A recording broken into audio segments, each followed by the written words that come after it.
A very good evening, dear viewers. Welcome to our Facebook live session. And today is March 3rd, and worldwide today is recognized as World Hearing Day. Across the globe, various awareness activities are going on for creating awareness among the citizens about the hearing loss and the hearing implants and the hearing aids, so that all these hearing problems can be detected early and treatment can be given in time. And today for our discussion, we have with us Dr. E.C. Vinay Kumar sir, who is a HOD for ENT department and senior consultant ENT and head and neck surgeon at Apollo Hospitals, Hyderabad. Sir is having experience for the past 38 years and sir has special interest in cochlear implant surgeries, BAHA surgery and surgery for snoring, rhinoplasty. Welcome to our Facebook live session, sir. Thank you. And so, dear audience, if at all you have any doubts related to hearing loss or hearing problems, it can be of any age group that you are facing the problems, please leave your doubts in the comment section. We will answer them shortly. So, sir, let's start our session. As we said, today is World Hearing Day. So, please enlighten us a bit about World Hearing Day.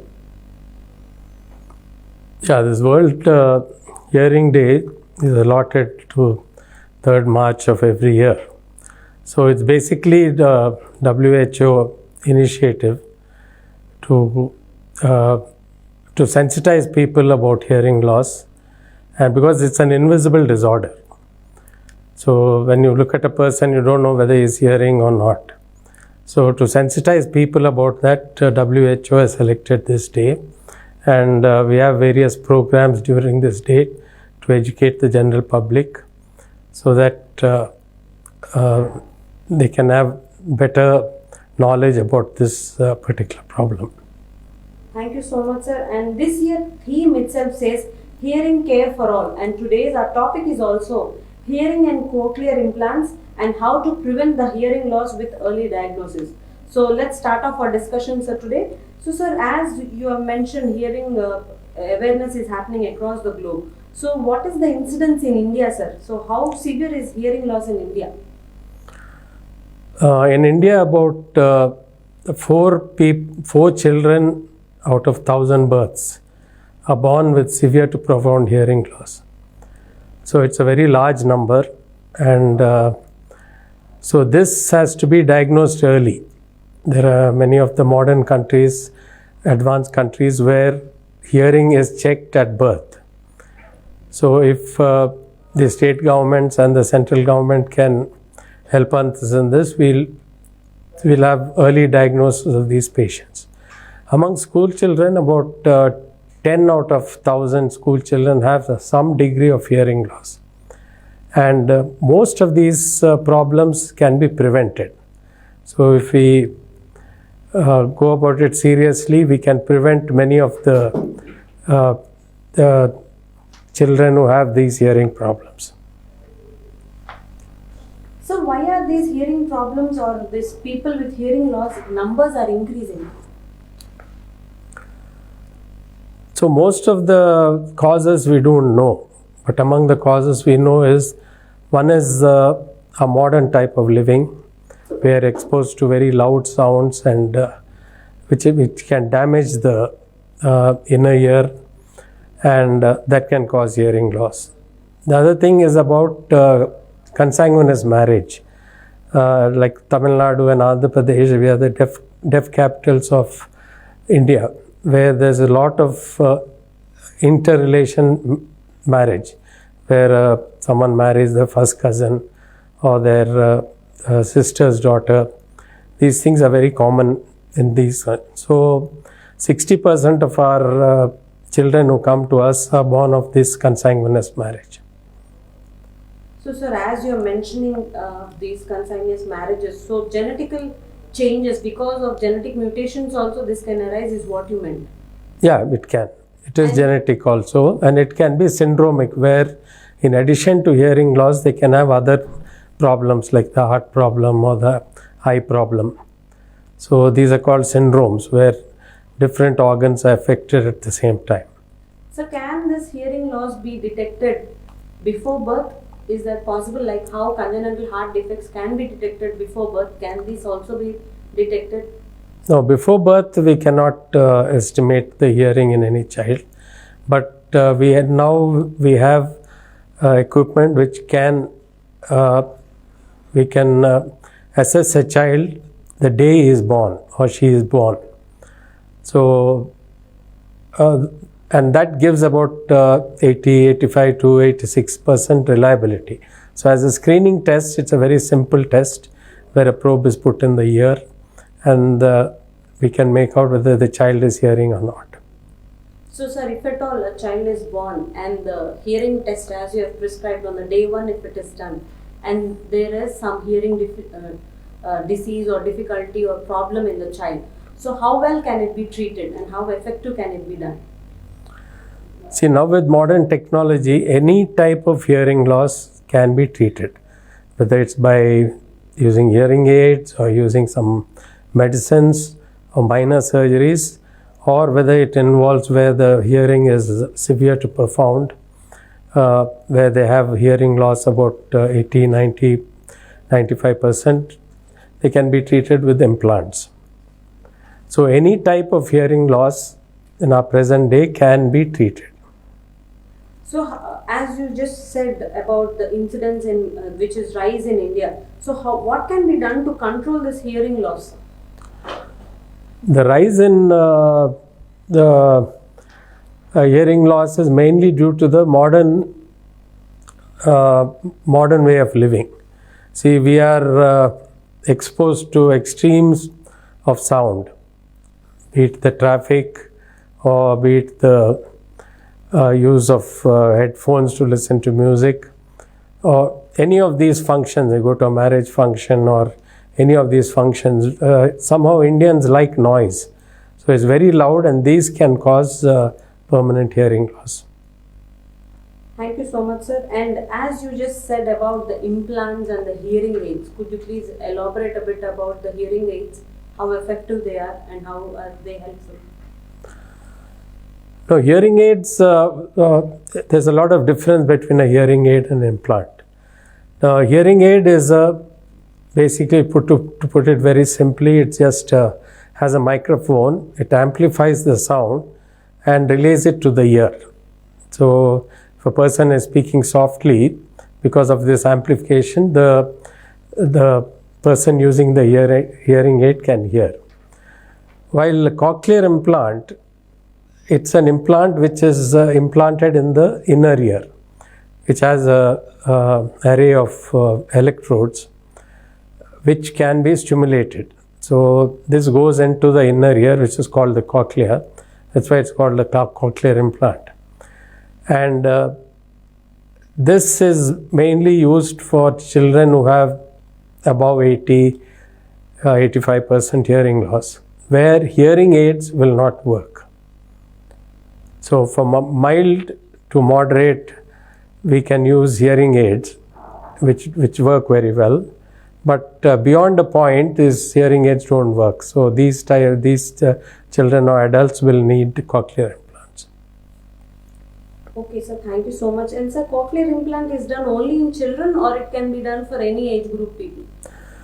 There are two types of patients we get. One is called a prelingual, and one is a postlingual. What it means is prelingual, a child or who is born deaf or who has developed hearing loss in the first few weeks or months of life. So this prelingual means he's developed this problem before he has learnt the language. The other type of hearing loss is where you have postlingual, where a person like me or you, we know the language and suddenly we develop hearing loss due to whatever reason. That's called postlingual. And there's a small percentage of people who are called perilingual. That is, the children who are learning the language for whatever reason, due to viral infections or like mumps or chicken pox, which can affect the inner ear, and they can become hearing impaired. So, sir, as you said, so at any age group, cochlear implantation can be done? It can be done, but in prelinguals, it is done as early as possible, because there's a part of the brain which deals with speech. So that part of the brain needs to be stimulated as early as possible, so that part of the brain remains active. So early diagnosis and early intervention. Early intervention means whether you're going to give them a hearing aid, or you're going to treat them with minor surgeries, or you're going to give them a cochlear implant. It should be done early. And the earlier it's done, the ideal age to be done is about 10 to 12 months of age. And when we do a cochlear implant at that age, by the time the child is 3 or 4, will be as normal as anyone else. So, sir, as you said, you'll be implanting the cochlea, which is an artificial one. So, in future, after a certain amount of years, like after 5 years or 10 years, should the implant be replaced, or it can be used forever for lifetime? The implant consists of 2 parts. One is the implanted part, which has a radio receiver and an electrode array. So that is made to last a lifetime. So suppose a child is born today, he is likely to live about 90 years. So this implant is made to last that long. While the external part, which is called the speech processor, which has a microphone, receives the sound and converts it into radio waves, and through the skin it's relayed to the inner part. So most of the development takes place in the speech processor, which is outside. So if you want to improve your speech recognition, or this can be upgraded when a later model comes. But the inner part is made to last a lifetime, but they expect, it's just a guess, that in a lifetime a child may need 1 or 2 surgeries to either replace that implant to get a better one, or if something goes wrong. After all, it's an electronic device, so if something goes wrong, it can be replaced. Thank you so much, sir. And I don't think it is required, if at all a child is having, or if anybody is having hearing loss, implant need not be done in both the ears. So 1 year is sufficient. No, 1 year is sufficient in the sense the child will be able to hear, and no child is born with language. So suppose you take a newborn child and say take him to Russia, with normal hearing, he will learn only Russian language. So that language is not inborn. So the child, once they hear, then they learn speech. So, sir, post-surgery, what is the care or treatment given post-surgery? Because I came to know that even after implanting, there will be something called a speech therapy. What is its role and how significant is it? Yeah, there are 3 parts to this cochlear implant. One is the surgical part, where the surgeon, after evaluation and learning the structure of the inner ear and how to approach, he does this surgery which lasts about 1.5 hours, where the inner part, the radio receiver and the electrode array, is inserted into and most of the part, this radio receiver, is just between the skin and the bone. So many people think that it is put in the brain, which is not right. And once that is done, then after 3 weeks of healing, when the wound heals and we are sure that the thing will not shift, it's fixed in its place, then what is called mapping. Now each of these electrodes stimulates a different part of the inner ear or cochlea. So the amount of stimulation can be controlled on a computer.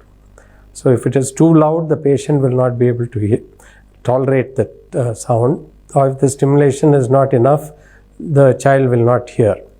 So we have to set that stimulation for each electrode at a certain comfortable level. So that is called mapping. So once that is done, then the child hears for the first time. And usually we put the stimulation at a very low rate because it's a new sensation to the child, and sometimes they get frightened with the sound, especially when they go onto the streets and hear the loud sounds. So this thing, the stimulation rate intensity can be slowly increased, and so that the child doesn't feel uncomfortable. And there's a difference between hearing and listening. Now the child, as soon as the implant is switched on, will be able to hear, but he or she should be taught how to listen. So that is the work of the habilitationist. They work very hard for 1 to 2 years to train the child to listen to various sounds and make out what it is, because by the time the child is implanted, he's already lost out on 1 year or 1.5 years of hearing. So, and we encourage the parents also to train the child to listen. So this takes about 1 to 2 years, and if the implant is done early and if good therapy is given, they will become normal child. And coming to whether 1 implant or 2 implants, it's always 2 implants is better than 1. It's like when we put headphones and listen to music and we remove one of the phones, you know how much difference it makes. So that's why God made 2 ears. We should be able to listen with both ears. And bilateral implant is the ideal one. But because of the cost, some of the children get only one implant done. But that also gives very good results. So, sir, how expensive is this cochlear implant surgery? The implant itself, it's not made in India. There are only 3 FDA-approved companies. One is an Australian, one is an American, and one is an Austrian company. So these are the only implants, and the lower end costs about 6 to 6.5 lakhs, and the higher end it can go up to 14 lakhs. Thank you so much, sir. And sir, are there any funding options for poor people or low economical people from the government so that they can afford this surgery? Yeah, there are quite a lot of things.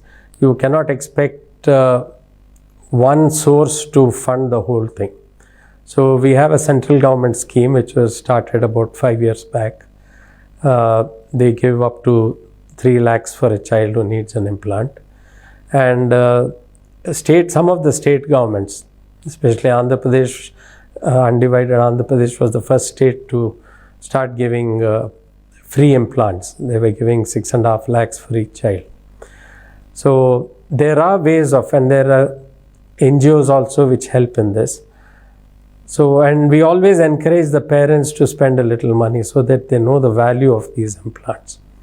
And as of now, any child who comes here with a hearing loss to my clinic will never be sent away due to lack of money. We somehow raise funds for them. I know, and dear audience, let me tell you here, as sir said, sir himself, he has started an NGO called SAHI, which helps in serving people like low economical families and all who all cannot afford this cochlear implants. Sir's NGO comes forward and helps such kids, and they have filled in lives for more than 10,000 kids till date, who all are living now happily with their cochlear implants done and leading a normal life like other children.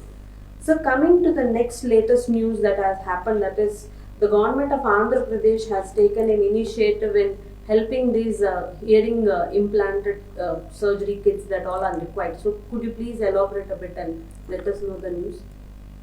Yeah, the new government came about 1.5 years back, and I had an opportunity to speak with the Chief Minister.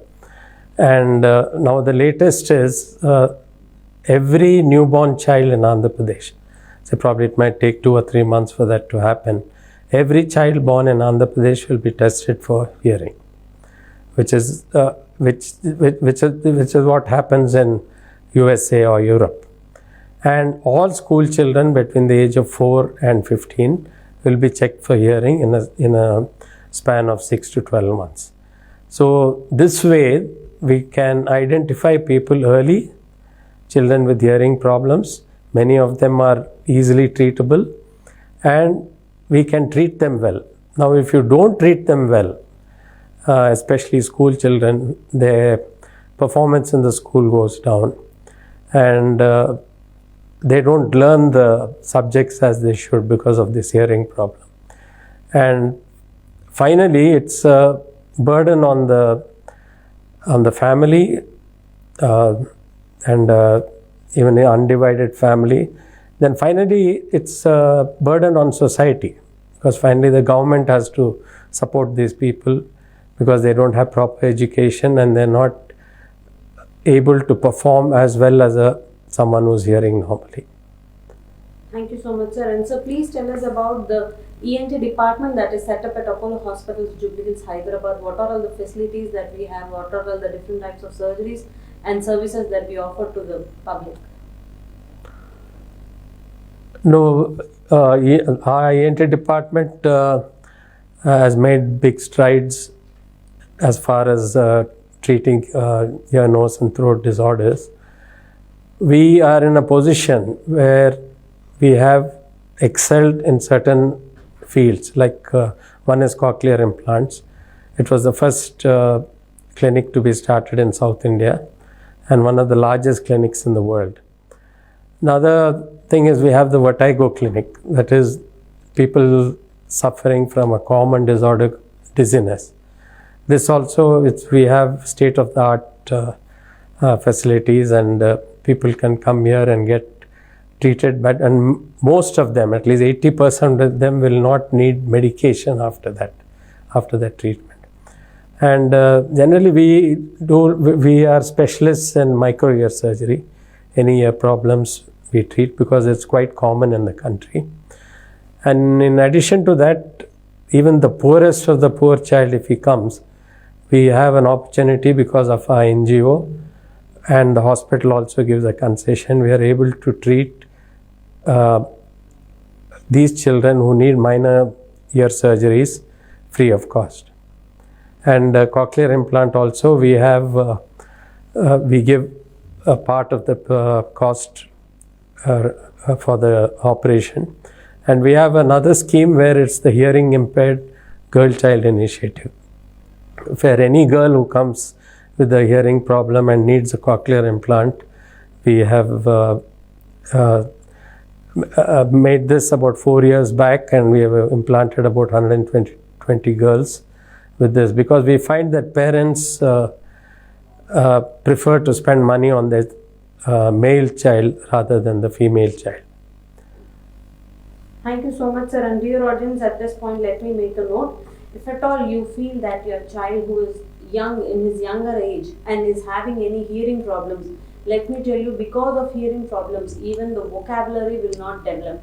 Even kids cannot even develop speaking properly and talking properly, which will end up in landing up in future problems. So if at all you find any abnormality in your child hearing, please immediately take them to an ENT doctor and get it screened, so that, as sir has mentioned, early diagnosis and early prevention can help in detecting and treating them effectively. Thank you so much, sir, for joining us and enlightening us on this World Hearing Day about all different hearing problems and the hearing aids and the surgeries that are available till date. So thank you so much, sir, for joining us. And thank you, dear audience, for tuning in. Stay tuned for more such live sessions. Thank you.